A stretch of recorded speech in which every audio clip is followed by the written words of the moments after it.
کسی کے چہرے کا مذاق اڑانے سے پہلے سوچ لیں کہ آپ تصویر میں نہیں مصور کی کاریگری میں نقص نکال رہے ہیں۔ انسان کو سب سے زیادہ محبوب اپنی جوانی ہوتی ہے۔ بوڑھا تو شیر بھی شکار کرنا چھوڑ دیتا ہے۔ اللہ کی راہ میں آنا ہے تو ابھی سے خود کو بدلیں۔ بڑھاپے میں مسلح اور تسبیحاں اٹھانے کا اگر پلان ارادہ ہے تو کیا خبر بڑھاپا ہی نصیب نہ ہو۔ زندگی ہم کو بہت کم وقت کے لیے ملتی ہے۔ کتنے وقت کے لیے یہ کسی کو معلوم نہیں۔ اس کو ہم اپنی مرضی سے کم یا زیادہ نہیں کر سکتے۔ ہاں، اس کو ہم بہتر بنا سکتے ہیں دنیاوی خواہشات کو کنٹرول کر کے۔ جب آپ محبت نام کا کشکول لے کر کسی کے پیچھے نکلتے ہیں تو آپ کو کئی چیزوں کی قربانی دینا پڑتی ہے، جس میں سر فہرست آپ کی عزت نفس ہے۔ ضروری نہیں آپ کی زندگی میں بے چینی یا خالی پن کسی شخص کے جانے، کسی خواہش کے پورا نہ ہو سکنے یا کسی چیز کے نہ ملنے کی وجہ سے ہو۔ جب ہماری روح پر چھوٹے چھوٹے گناہوں کا بوجھ بڑھ جاتا ہے، وہ ڈائریکشن مانگتی ہے، سکون مانگتی ہے جو صرف سجدے میں ہے۔ ہر وہ شخص جو آپ کی زندگی میں قدم رکھتا ہے، اس کے آنے کا کوئی نہ کوئی سبب ہوتا ہے۔ کچھ لوگ آپ کو محبت کرنا سکھا دیتے ہیں، کچھ لوگ محبت نبھانا، کچھ صبر کرنا سکھا دیتے ہیں، تو کچھ خواب دیکھنا، اور کچھ لوگ انہی خواب کو پورا کرنے کا حوصلہ دے جاتے ہیں۔ خوش رہنا سیکھو، خود سے محبت کرنا سیکھو، دوسروں میں خوشیاں مت ڈھونڈو۔ دوسروں کے سہارے رہو گے تو اپنی شناخت بھی کھو دو گے۔ ہم ایسے مسلمان ہیں جو نہ بیٹی کا نکاح خود پڑھا سکتے ہیں، نہ باپ کا جنازہ، مگر صبح و شام گالیاں علماء کو دیتے ہیں۔ جب رشتوں کو ٹھنڈ لگنے کا خطرہ ہو تو گرماہٹ کے لیے کچھ دیر خاموشی کی چادر اوڑھ لینے میں کوئی حرج نہیں۔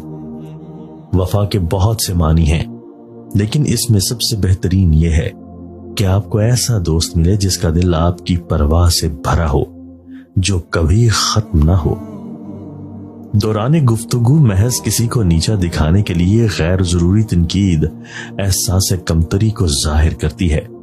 ایک الجھا ہوا انسان بلا وجہ کڑوے اور تلخ لہجہ میں بات نہیں کرتا۔ اچھے لوگ اپنی غلطی پر نادم ہو کے معافی مانگ لیتے ہیں۔ برے لوگ اپنی غلطی کا دفاع دوسروں کی غلطیوں کو اجاگر کر کے کرتے ہیں۔ گھٹیا لوگ اپنی غلطی کا دفاع دوسروں پر بہتان لگا کر کرتے ہیں۔ غلطیاں سب سے ہوتی ہیں، انسان اچھا بنے۔ زندگی میں آسان ترین کارنامہ یہ ہے کہ آپ کے پاس جو کچھ ہے آپ اسے تسلیم کر لو، اور جو نہیں ہے وہ چیز بھی تسلیم کر لو اور راضی رہو۔ اندر کی دراڑوں کو ایک نہ ایک دن ظاہر ہونا ہی ہوتا ہے۔ تعلق میں دراڑ نیتوں کے فرق کی وجہ سے آتی ہے۔ جو عارضی طور پر تعلق بناتا ہے اسے چھوڑنے میں پریشانی نہیں آتی، اور وہ جو تعلق کو دائمی سمجھ کر اپناتا ہے وہ ٹوٹی کرچیوں کو بھی چھوڑ کر پرانی شکل دینے کی کوشش کرتا رہتا ہے۔ جب آپ حرام کے پیچھے چلنا اپنا فرض بنا لیں گے، اللہ کے مقرر کردہ حدود کو توڑنا اپنی عادت بنا لیں گے، تو پھر نتیجہ ڈپریشن کے علاوہ آپ اور کیا توقع رکھ سکتے ہیں؟ صرف استغفار کرنے سے یا ندامت اور آنسو بہانے سے توبہ مکمل نہیں ہوتی۔ اس کے بعد بھی کچھ چیزیں ایسی ہیں جنہیں کرنا ضروری ہوتا ہے۔ آپ سے حقوق العبد اگر تلف ہوئے تو ان کی معافی تلافی، چھوٹ جانے والے فرائض کے کفارے اور گناہ جاریہ، یعنی کچھ بھی ایسا جو لوگوں کو گناہ کی طرف مائل کر رہا ہو، اس کو مٹانا بھی آپ کے ذمے باقی ہوتا ہے۔ انسان کی تمام پریشانیاں دو باتوں کی وجہ سے ہیں: تقدیر سے زیادہ چاہنا، وقت سے پہلے چاہنا۔ جس امت کو قبرستان سے گزرتے وقت مردہ کو سلام کرنے کا حکم ہے، وہ اب اتنی بے حس ہو چکی ہے کہ زندہ کو بھی بغیر مطلب کے سلام نہیں کرتے۔ زندگی ملی تھی رب کی عبادت کرنے کے لیے، پر وقت گزر رہا ہے کاغذ کے ٹکڑے کمانے کے لیے۔